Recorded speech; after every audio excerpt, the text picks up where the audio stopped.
The Republican establishment strikes back. Could North Carolina be a bellwether for 2020? Is purple rain coming to Texas? I'm Jamal Simmons, and this is why you should care.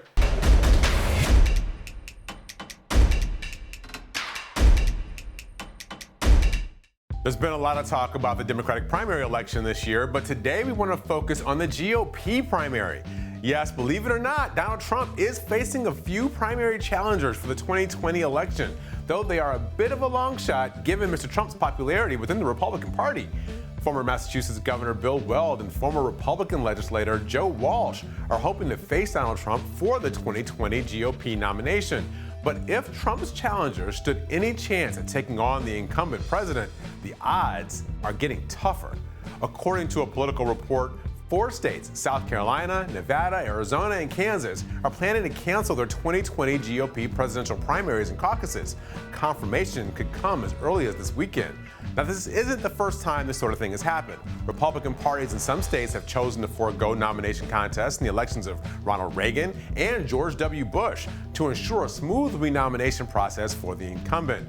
Trump officials say that though they supported the cancellations, the move was ultimately up to state party officials. But Trump's opponents argue this is just the latest attempt by the Trump administration to take over the Republican Party and are calling the cancellations undemocratic.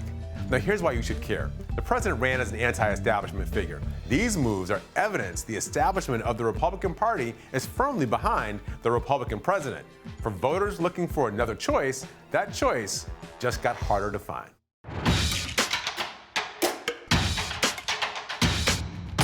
Sticking with the election theme we're on, let's zero in on North Carolina's 9th Congressional District House special election. It's coming up next week and might have national implications.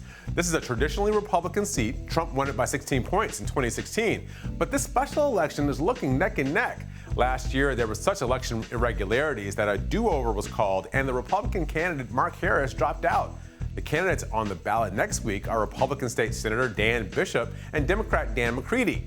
The polls show that Democratic candidate McCready is slightly ahead, and so the GOP is pulling out the big guns. Politico reported that House Minority Leader Kevin McCarthy is making a trip to the Tar Heel state to vouch for Bishop. On top of that, President Trump is stopping by the district to hold a rally in nearby Fayetteville. VP Mike Pence and Donald Trump Jr. are set to join him there. The Trump campaign also announced that it contributed the maximum allowed amount of $2,000 to the Bishop campaign. Here's why you should care. The stakes are high for both parties in this race. While the district has been red for 56 years, according to Fox News, a recent poll shows the president is slightly underwater there, and Democratic candidate McCready is up by 4 points. The fate of the House is not on the line here, but the fate of the Electoral College might be.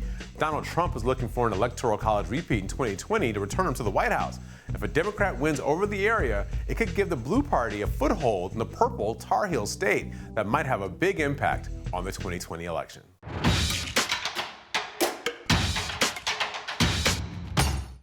All right, set your calendars. WYSC, Rising, and The Remedy are all headed to Texas next week for the next Democratic debate in Houston.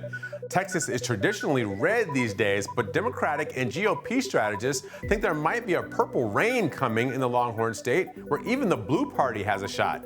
Texas's 38 electoral votes is the most in the nation, behind only California, which has 55.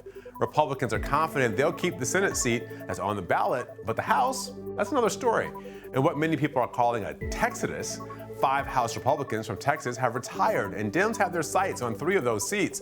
According to the Cook Political Report, those seats are toss-ups, or at least lean blue. In the bedroom communities outside the most populated cities, GOP support is waning. That may make Texas more purple than red in the coming years. So here's why you should care. A migration of more liberal voters from states like California may slowly shift Texas from red to at least purple. In 2016, Trump won Texas by only 9 points. It had been 2 decades since a Republican had a showing that week.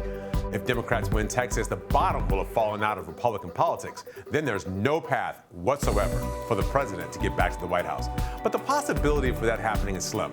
But a pure purple rain in Texas could mean even more House Dems taking office in 2020, which matters for the next president, whoever he or she might be. Thanks for watching Hill TV on YouTube. Be sure to click subscribe and hit the bell so you know when we post new videos. And head to thehill.com for all the latest political news.